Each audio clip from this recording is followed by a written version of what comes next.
This is like not even out of a movie. Like, I can't even believe it. Are you uncomfortable with me bringing this up?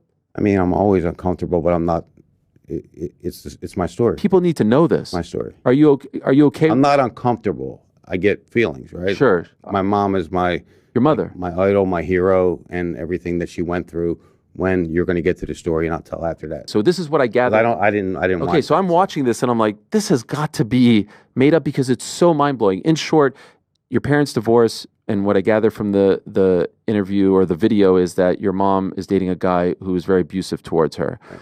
And there's a horrible incident where eventually he injures her to the point where she becomes a paraplegic. Quadriplegic, excuse me.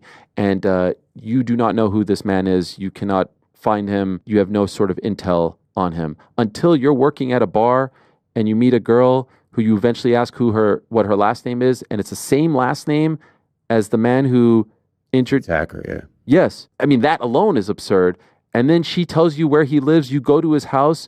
You get into an altercation. I apologize for going through so much of it so quickly. And you stop short at maybe shooting him.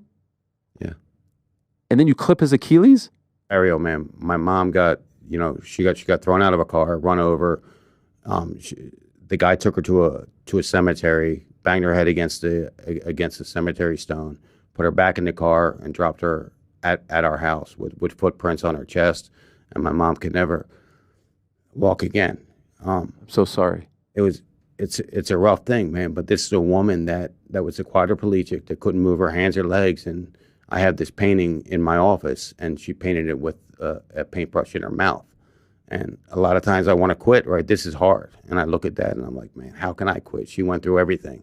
But it was tough. And I finally, it was something that I got so much childhood trauma from that, man. I can imagine. It messed my whole life up, right? And how old are you when this happens? I was 8. Okay. And I looked for the guy and I found him.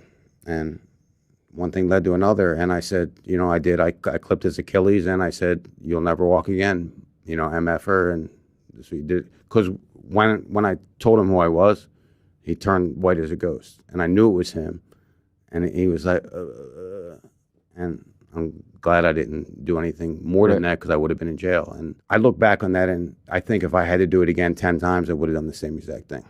I don't blame you. Yeah. It's your mother. Yep. Story gets worse, Ariel. I found out that he actually put a pillow over her head. The boyfriend? The husband. The husband. Oh, my God. I'm so sorry. How do you find that out? A little bit through the guy who did the autopsy told me that things weren't right, but he couldn't really rule it a homicide. And then when I saw the guy, I just knew something was wrong.